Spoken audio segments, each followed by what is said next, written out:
Lord's engineering college Hyderabad का वाहिद मुस्लिम minority institution. पिछले साल 200 से ज़्यादा स्टूडेंट्स को मिली है यहाँ पर बड़े कंपनीज में प्लेसमेंट, जिनमें सबसे ज़्यादा सालाना 13 लाख रुपए की सैलरी भी मौजूद है।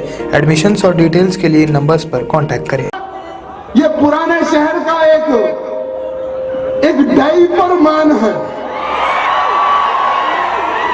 ये डायपर मैन ये कहता है कि किसी में हिम्मत नहीं जो ओल्ड सिटी में आ जाए।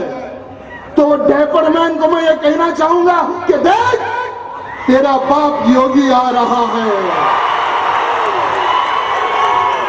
तेरा बाप योगी आ रहा है। तेरे में दम है तो रोक कर देख ले।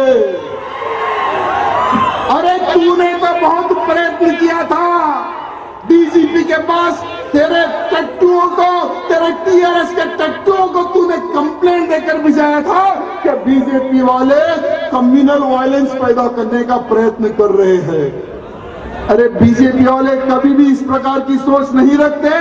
बीजेपी वाली सोच रखते हैं तो आतंकवाद के खात्मे की सोच रखते हैं। अरे जिस दिन भी अगर हमारी फिर गई तो पुराने शहर में जितने भी जो आतंकवादी कुत्ते छुपे हैं, ढूंढ ढूंढ कर उनको उड़ाएंगे हम, ढूंढ ढूंढ कर। अरे फिक्र मत कर, हर वो व्यक्ति का समय आता है। अब तेरा बुरा समय चालू हो गया है, अब तेरा बुरा समय चालू हो गया है। तू बार बार कहता है कि हमने बहुत विकास किया है पुराने शहर में, हमने बहुत विकास किया है। अरे तुम्हारा विकास आज हिंदू नहीं मुसलमान भी देख चुका है। थोड़ी सी बरसात क्या हुई, पुराने शहर के कई बस्तियां डूब गए। उस्मान नगर आज भी डूबा हुआ है।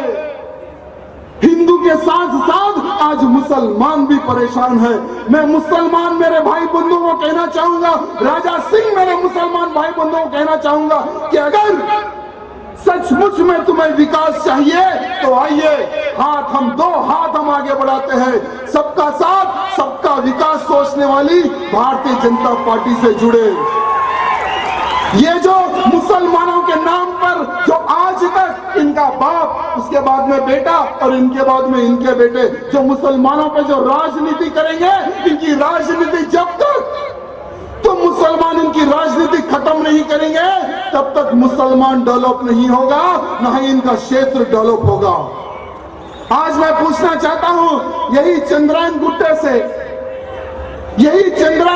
से कई मुस्लिम महिलाओं को बेचा गया, दुबई में बेचा गया, सऊदी में बेचा गया, अरब देशों में बेचा गया। कोई हिंदू को नहीं बेचा गया, हमारी मुसलमान बहन बेटियों को बेचा गया। वो समय पर कहां तुम चुप कर बैठे थे? वो समय पर भी भारतीय जनता पार्टी ने आवाज उठाई कि चाहे कोई भी हो, वो हमारे भारत की बेटी है, वो हमारे तेलंगाना की बेटी है, उसकी रक्षा करना हमारा परम कर्तव्य है। वो समय पर हमने आवाज उठाई थी, तभी कुछ लोगों के ऊपर एफआईआर हुआ और कुछ लोगों को जेल भेजा गया। लेकिन आज जो मुसलमान के नाम पर वोट लेते हैं, हिंदू और मुसलमान को लड़ाने का जो प्रयत्न करते हैं, ऐसे लोगों को चेहरे को पहचाने। मैं मुसलमानों को कहना चाहूंगा कि ऐसे लोगों को चेहरा पहचाने और इनका बहिष्कार करे। आज सोशल मीडिया के माध्यम से कई ऐसे वीडियोस आ रहे हैं कि जहां पर एमआईएम का पार्षद वोट मांगने जा रहा है तो मुसलमान महिलाएं चप्पल बता रही है, चप्पल बता बता के भगा रही है। क्यों? क्योंकि इन्होंने विकास के नाम पर मुसलमानों को धोखा दिया, 10,000 रुपए के नाम पर मुसलमानों को धोखा दिया। जो बरसात हुई, जिन जिन को लाश हुआ, 10,000 रुपए देने की एक वाल्मीकि समाज के भाई बंधु बहुत ज्यादा संख्या में है। अरे क्या जबरदस्त बिरयानी बनाते, एक बार आकर वो टेस्ट कर ले, तुझे उसका भी टेस्ट हम करवा देंगे। हमसे ना लड़, अगर तू बातों से मुकाबला करेगा तो हम तैयार हैं, अगर तू हाथों से मुकाबला करेगा भी तो हम तैयार हैं। आज पूरे तेलंगाना तेलंगाना में, पूरे म्युनिसिपल ग्रेटर हैदराबाद में भारतीय जनता पार्टी की लहर गूंज रही है।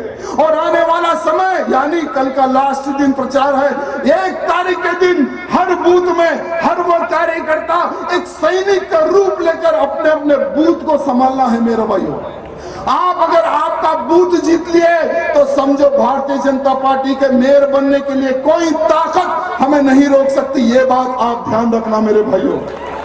अरे ये वही ओवैसी है जो कहता था कि मैं वंदे मातरम नहीं गाऊंगा, ये वही ओवैसी है, लेकिन आज मोदी जी के डर से भारत का झंडा पकड़ रहा है। अरे जिस दिन भी भाग्यनगर में, जिस दिन भी तेलंगाना में भारतीय जनता पार्टी की सरकार बनेगी, यही ओवैसी भगवा पकड़ के बोलेगा जय श्री राम, यही ओवैसी बोलेगा। क्योंकि ये वो नस्ल के है, ये लोग जो मुख्यमंत्री बनता है उसके पैर पकड़ना इनकी फितरत में है। कांग्रेस का मुख्यमंत्री बना, उसके पैर इन्होंने पकड़ा। टीडीपी का मुख्यमंत्री बना, उसके पैर इन्होंने पकड़ा। आज केसीआर यानी टीआरएस का मुख्यमंत्री है तो उसके पैर पकड़ लिए लोग। इनका उद्देश्य है सरकारी लैंडों को कब्जा करना, करोड़ों रुपए कमाना, मुसलमानों को धोखा देकर राजनीति करना और अपने परिवार को ताकतवर बनाना, यही इनका उद्देश्य है। ये मुसलमानों को समझने की आवश्यकता है। कब तक बेवकूफ बनकर रहोगे पुराने शहर के मुसलमानों? जरूरत नहीं है। वॉल सिटी का एक एक कार्यकर्ता अगर 100 रुपए ला दे तो 100 करोड़ रुपए जमा हो जाते हैं उस मंदिर के निर्माण के लिए। अरे ये वही गद्दार ओवैसी है जिसने कहा था कि लाल दरवाजे को हरा कर दूंगा। कहा था या नहीं कहा था? कहा था ना। अरे तू क्या, तेरा बाप क्या, तेरी जितने भी पुश्ते हैं लाल दरवाजे को हरा नहीं कर सकती। लाल दरवाजे को हरा करने में किसी में हिम्मत नहीं है और ये सिर्फ कुछ लोगों को जमा करता है और भाषण देता है, लोगों को भड़काने का प्रयत्न करता है। आज मैं पुराने शहर की जनता को बस यही कहना चाहूंगा कि अगर तुम्हें विकास चाहिए तो आइए भारतीय जनता पार्टी के साथ हाथ मिलाइए। नहीं, आपका बेटा वही पंक्चर बनाने वाला होगा, आपका बेटा वही ऑटो चलाने वाला होगा, आपका बेटा वही गंदे काम करने वाला अगर होना है तो एमआईएम आप लोग चूज कर सकते हैं। नहीं, हमारा बेटा कल को इंजीनियर बने, हमारा बेटा कल को डॉक्टर बने, हमारा बेटा हमारे परिवार का नाम करे, अगर ऐसी सोच वाला अगर कोई मुसलमान है तो आइए भारतीय जनता पार्टी के साथ 2 हाथ हम आगे फैलाते हैं, आइए हमारे साथ। आज 150 पार्षद भारतीय जनता पार्टी के खड़े हुए हैं। जहां जहां पर ये मयम का पार्षद है वहां वहां पर भारतीय जनता पार्टी का पार्षद कमर कस के लड़ रहा है। हमारे कारपोरेटर, हमारे कैंडिडेट को डराया जा रहा है, धमकाया जा रहा है, लेकिन इन गद्दारों को मैं कहना चाहूंगा ये वो पार्टी है बेटा, डरती नहीं, दुश्मन को डराती है। बाप और बेटा यानी तेलंगाना में किसकी सरकार है उन्हें पूछेंगे तो टीआरएस की सरकार, यानी सरकार कौन चला रहे हैं? बाप और बेटा। अगर कहीं होर्डिंग देखेंगे तो बाप बेटे की फोटो दिखेगी। अरे यहां तक तो टॉयलेट का अगर देखेंगे तो टॉयलेट के बाहर भी बाप और बेटे की फोटो दिखेगी।